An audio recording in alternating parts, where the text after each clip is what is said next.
Hello there, I'm Sarah Hall, and this is your Super Blood Wolf Moon reading with spiritual guidance for January 21st through February 3rd, 2019. This full moon is bringing an intensely cleansing energy with it. The energy will be more powerfully intense than usual due to the fact that this full moon is both a supermoon, meaning that the moon is in close proximity to the Earth, and due to the total lunar eclipse, also known as a blood moon.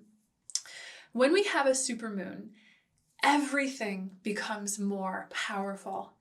The pull of the tides becomes more intense, and think of how our bodies are made of water. That affects you too. So all of your instincts, feelings, and subconscious mental activity will move more sharply through your awareness.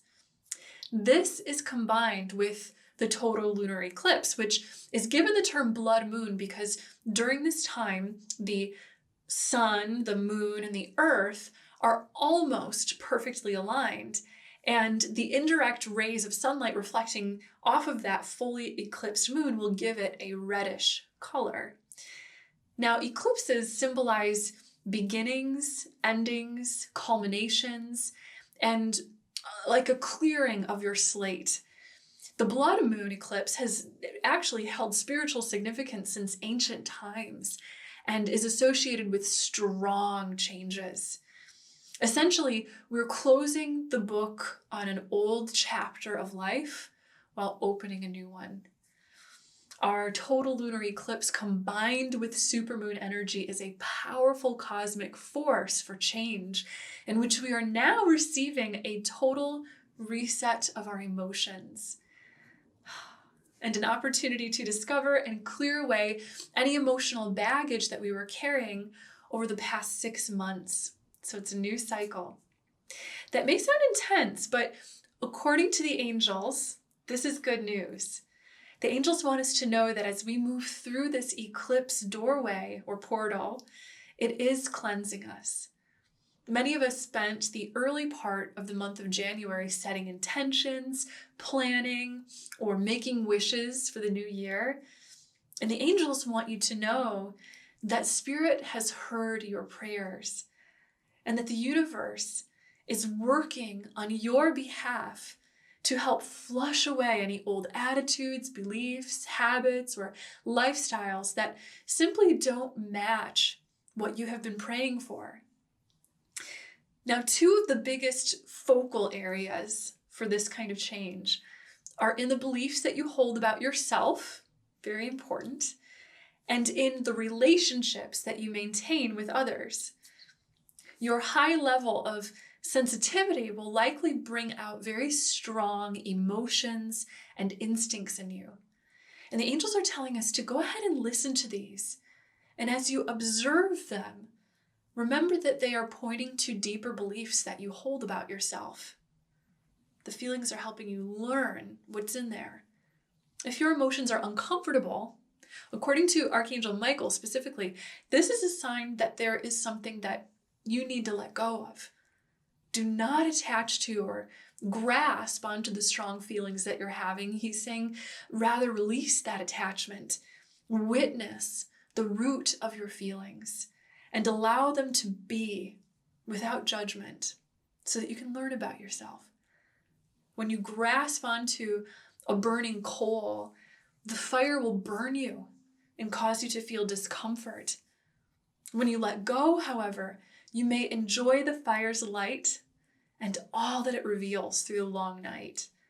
So again, Archangel Michael guides us to look within if we feel stressed and to ask ourselves, what do I need to let go of?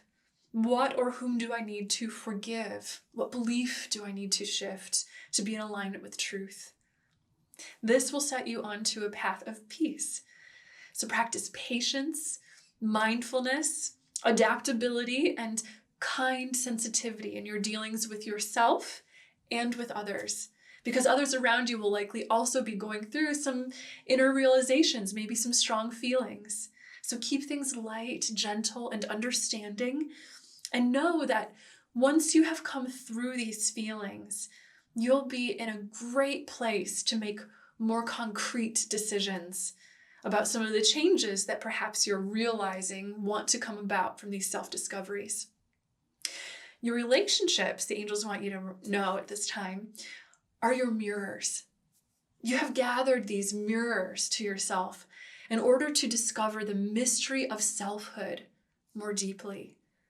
If you find that emotions are running high in your intimate relationships or your home or your family, that's okay.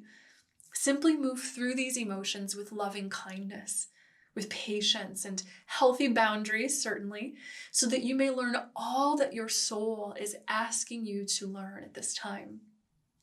You know, I find it so synchronistic that this January full moon is also considered the wolf moon and is also bringing such a focus on relationships because remember, wolves move in packs and their survival is every bit dependent on harmony and interconnectedness within the pack.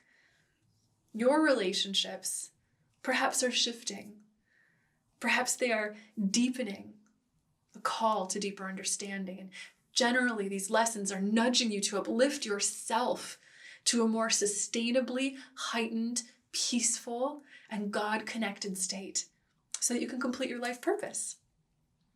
Now, our full moon is also in the sign of Leo. Leo is not a shy energy. We know that. It's not going to back down from a challenge or hide from the changes that we are being given at this time. Leo is the star of the show, and this energy is guiding you to put your inner self-discovery at center stage, where you will be able to prioritize the lessons of who you are becoming. You are ready for all that you are learning and changing and doing now. Your soul has attracted everything that you're currently experiencing with the help of the angels and with the spiritual guides around you because you are ready for this. So once we move through the energy of this eclipse and full moon, we'll have had our reset and we will have shaken up the Etch-a-Sketch enough to bring about some new energy, to bring about some changing conditions that we'll experience likely in our outer world on the road ahead. This emotional reset will be preparing you to deepen your commitment and resolve to your life's purpose and help you to attract totally new, and the angels are saying very supportive energy on your life's purpose path. Warm, supportive, harmonious energy is on the way, both in your inner life and in your relationships with others, as they said. There will be wonderful opportunities to connect with others and to focus on communication, which the angels are going to really help you bring out a lot this moon cycle. And then communication, of course, is great for collaboration. The angels show that the energy of abundance is around you at this time as well. So capitalize on it by saying yes to opportunities, especially if those opportunities involve collaborating with other people again. An abundance of wealth, generosity, and support are ready to kind of flood into your life if you are ready to say yes to it. Lastly, on the spiritual growth front, the angels want you to know that your crown chakra is going to be receiving a boost through this moon cycle. The crown chakra is opening and expanding its capacity to receive light, information, and wisdom from heaven. Maybe you'll notice this if you meditate a lot, if you're really sensitive, or maybe it's just something that will be subconscious for you, but integrate it well by indulging in all the self-care that your body and your spirit are asking for. You deserve to receive and rest sufficiently so that your crown chakra can assimilate this little upgrade of energy to its best degree. So let's go ahead to our oracle cards and get some further guidance from the angels. Today I am working with the Divine Feminine Oracle by Megan Watterson. Our first card is Sappho, the poetess. Sappho, the poetess. I love this card.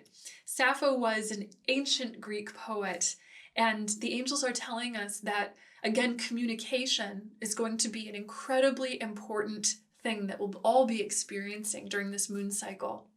When you have the energy of Sappho coming in, it represents creative energy coming through.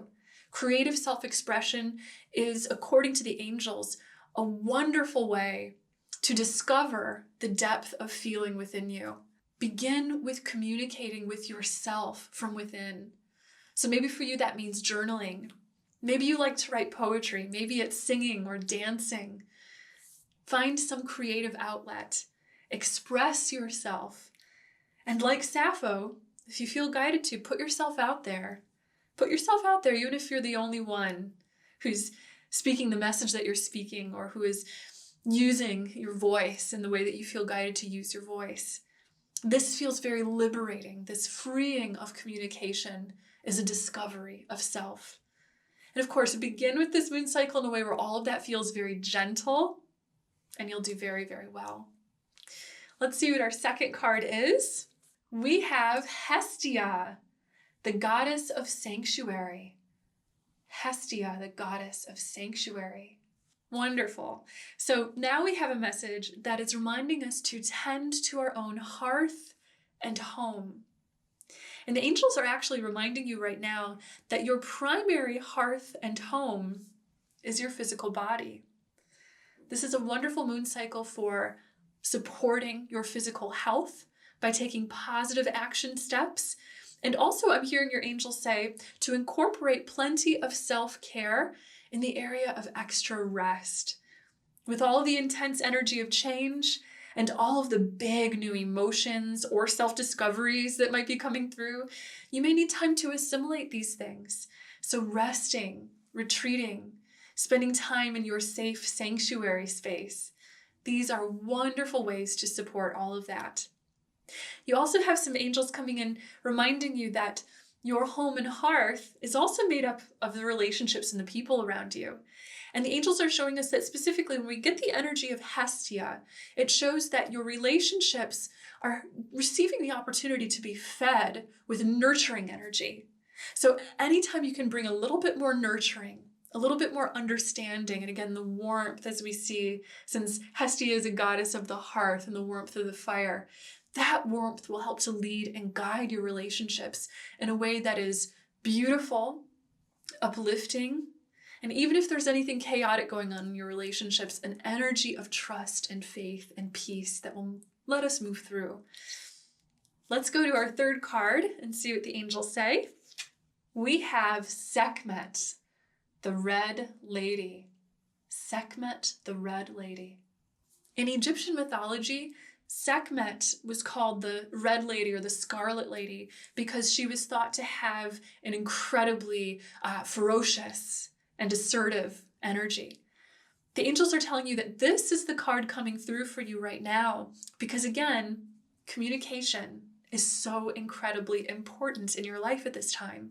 So we began this moon cycle with the energy of Sappho, where the communication was inner, it was maybe poetic, and it was very gentle, and it was supporting healing and discovery. And now we're moving all the way to the end of this moon cycle, and we're moving through the lessons and the growth that it delivers us. And we have the energy of Sekhmet, which is this burning fire of passion that knows that, yeah, assertiveness is an important force in our lives. Assertiveness is oftentimes very, very, very necessary for maintaining peace or for creating the healthy boundaries around us that we need, or sometimes even bringing that energy of assertiveness or discipline into our relationship with ourselves so that we can get a sense of, yes, I am clear in my resolve as to what I choose to no longer include in my life, maybe a thought system or a lifestyle, and now the things that I will include. And I'm using that strength and that personal sense of willpower and resolve and fiery passion to go after that. Because according to the angels, it is that same inner fire and passion that is going to make you a beautiful success in completing your life purpose goals. And dearest ones, the angels are saying, they love to call us that, you have such a gift. You have the ability to make a change in this world. And it's that passion that fuels the ability to make a change or to create some form of service in the world. So we want this energy of Sekhmet, this energy of fiery assertiveness. Now, anecdotally, I'm being reminded as well that Sekhmet is a goddess of healing. So she's not only this ferocious, powerful, assertive energy, but also she is the energy of healing. And it brings a note to the surface right now that sometimes a part of healing is purging. It is burning away the past so that we've got room to plant the new seeds. So simply remember that to yourself so that you can keep the faith and feel good about where you're going, even in the moments where it might seem a little iffy, where it might seem as if you're really releasing something that you didn't expect to release, or where you find yourself changing in ways where you're walking through pioneering new territory that you haven't seen before. Trust and have faith through these things and know that all will be absolutely well.